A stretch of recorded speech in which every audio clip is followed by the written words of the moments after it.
How many people actually believe in the idea that the way you think has some effect on your life? So how many people actually woke up this morning and consciously created a future? You know, the biggest reason why people don't do it is because you don't really believe it's true. You see, if you knew on a gut level that it was absolutely true, would you ever miss a day? And would you ever let any thought slip by your awareness that you didn't want to experience? So your brain, according to neuroscience, is organized to reflect everything you know in your life. Your brain is a record of your environment. It's a record, an artifact of your past.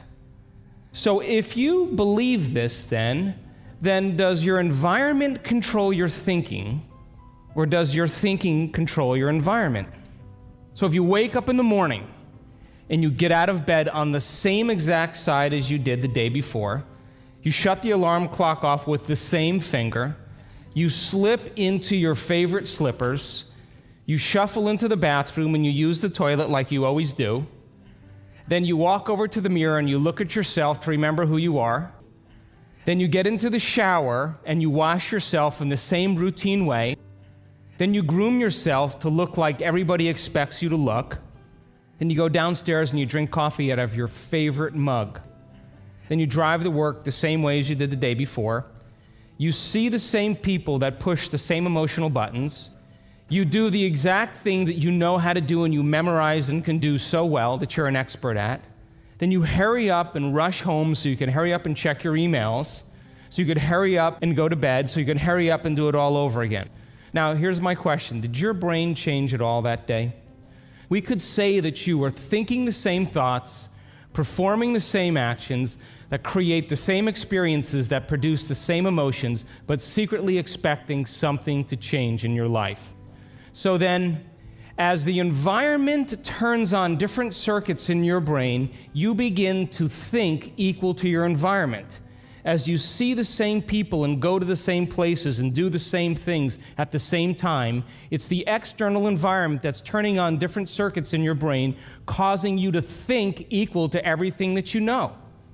And as long as you think equal to everything that's familiar and known to you, what do you keep creating more of?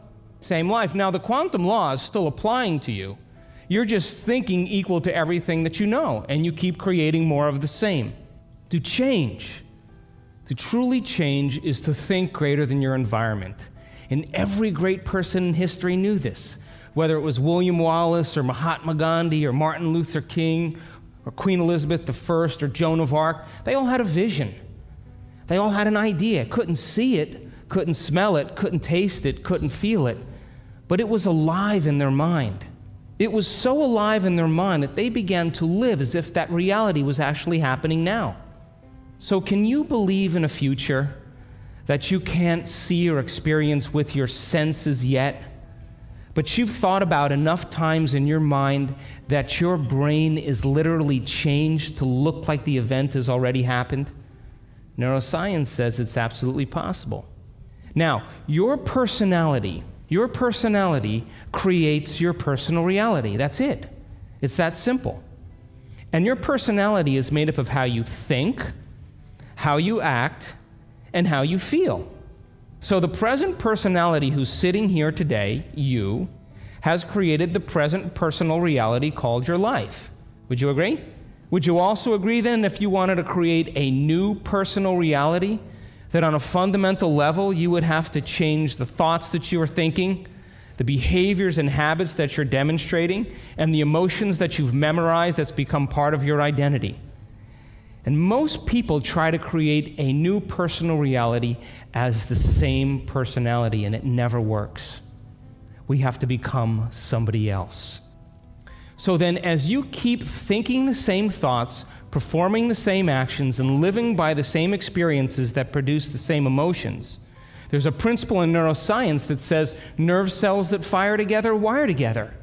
And if you keep repeating the same states of mind and body over and over again, your brain begins to fire in the same sequences, in the same patterns and same combinations.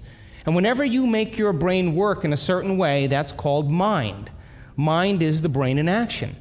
So as you remind yourself every day who you think you are, you're causing your brain to fire in the exact same ways. And as they fire and wire in the same patterns over time, the brain moves into a very finite signature, and that's called your personality. Now, that box in your brain isn't literally a box, but it's the most commonly wired, neurologically fired programs that run redundantly because we keep doing the same things over and over again. To change your mind, then, is to make the brain work in new sequences and new patterns and new combinations, to begin to make the brain work differently. And the one ingredient that allows us to do that is knowledge or information. Because every time you learn something new, you make a new connection in your brain. That's what learning is. Learning is forging new connections. Remembering is maintaining or sustaining those connections. So now, every time you have a thought, you make a chemical. And if you have a great thought, or an unlimited thought, or a joyful thought, you turn on a set of circuits in your brain that fires in a very specific sequence, pattern, and combination, that produces a level of mind, that turns on another part of the brain that makes a chemical for you to begin to feel exactly the way you were just thinking, great or unlimited or joyful. Now, if you have a negative thought or an unhappy thought or a self-depreciating thought, you turn on a different set of circuits and a different combination, a different sequence, and a different pattern that produces a different level of mind. And the brain then begins to make a different batch of chemicals that signals the body for you to begin to feel exactly the way you were just thinking, negative or unhappy or unworthy. So the moment you begin to feel the way you think, because the brain is in constant communication with your body, you begin to think the way you feel, which makes more chemicals for you to feel the way you think, and then you think the way you feel, and then you feel the way you think, and then you think the way you feel. And some people do this for 20 or 30 or 40 years. Now, the redundancy of that cycle over time creates what I call a state of being. And a state of being is when your mind and body are working together, or your thoughts and feelings are aligned to a concept. So thoughts are the language of the brain, and feelings are the language of the body. And as people get caught in this cycle of thinking and feeling and feeling and thinking, over time, they condition their body to memorize that emotion as well as the conscious mind. And whenever the body knows as well as the mind, that's called a habit. A habit is when your body is the mind. Now, 95% of who you are by the time you're 35 years old is a set of memorized behaviors, set of emotional reactions, beliefs, perceptions, attitudes that run just like a computer program. So 5% of your conscious mind begins to work against 95% of what you've memorized. So the person wants to think positively, but they're feeling negatively. They want to create their dream board, and put up their future life, but they feel unworthy. That's mind and body in opposition. We have to recondition the body to a new mind. So how many people know someone who's memorized suffering? And you say to that person, hey, did you read the book I gave you? What do they say? No. Hey, listen, we're going to go out to dinner. We're going to go see some stand-up comedy. We're going to go for a walk along the water. You want to come? No. What do they say? I'm insisting on this neurochemical order that no person, no thing, no experience can move us from it.